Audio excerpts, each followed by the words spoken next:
ফুল গাছ কিনি 2 দিনও বাঁচে না, সব টবগুলো ফাঁকা হয়ে পড়ে আছে, কারণ 2 দিনও গাছ টেকে না। এদিকে দেখো মাটির মধ্যে কি সুন্দর ঘাসগুলো কত সুন্দর হয়ে আছে। তো এখন আমি একটা গাছ লাগাবো, সেই কারণে এটা পরিষ্কার করবো। ওই বাড়ির থেকে এই গাছটা নিয়ে এসেছিলাম, তো ছোট টবের মধ্যে আর কি গাছটা ছিল, সেই কারণে একটা বড় টবে আর কি দেবো। গাছটা লাগাতে লাগাতে আর কি ভাবছিলাম যে আজকে একটু বৃষ্টি হলে ভালো হতো। এমনিতেও সবসময় বৃষ্টি লেগেই রয়েছে, মানে সকাল থেকে রাত পর্যন্ত। তো ওই দিনকে আর কি বৃষ্টি একটু হয়নি, যেদিনকে আমি লাগাচ্ছিলাম গাছটা, তাই জন্য আমি একটু ভাবছিলাম মনে মনে যে হালকা ফুলকা একটু বৃষ্টি হলে ভালো হতো। কিন্তু এরকম বৃষ্টি হবে আমি সত্যি ভাবতে পারিনি। গাছ পুরো উড়িয়ে নিয়ে যাওয়ার মতন অবস্থা, এত বৃষ্টি হয়েছে।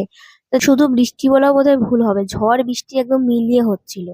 তো গাছটা আমি ভাবছিলাম যে গাছটা না একদম ভেঙে না পড়ে। তো যেহেতু আমি বেশি একটা গোড়ার দিকে মাটিও দিইনি সেই কারণে। আর এদিকে দেখো বৃষ্টিতে তো ছাদে পুরো শ্যাওলা জমে গেছিল, সারা ছাদে পুরো পিছল হয়েছিল। সকাল সন্ধ্যা 24 ঘন্টায় আর কি আমাদের এখানে বৃষ্টি হচ্ছে। গঙ্গার জলও একদম বেড়ে গেছে, মানে অনেকটা বেড়ে গেছে, আর একটু বেশি বাড়লেই বোধহয় দুর্গাপুজোর আগেই বন্যা হয়ে যাবে। আর এই গাছটা যদি একবার হয়ে যায় তাহলে এই গাছের থেকে আর কি অনেক ফুল গাছ আর কি লাগানো যাবে, কারণ এগুলো ডাল ভেঙে লাগালেই আর কি হয়ে যায়। গাছটা লাগানোর পর তারপর একটু জল দিয়ে, তারপর ছাদে অনেক পাতা নোংরা সব পড়েছিল, সেগুলো একটু পরিষ্কার করে গেছিলাম স্নান করতে।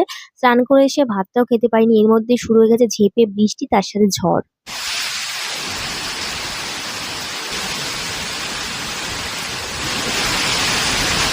আর এই ঝড় বৃষ্টির মধ্যে আমি ভাবছিলাম আমার গাছটা তো বোধহয় গেল। আমাদের এখানে তো দিন রাত 24 ঘন্টায় আর কি বৃষ্টি হচ্ছে। তোমাদের ওখানে কি অবস্থা কমেন্ট করে জানিও।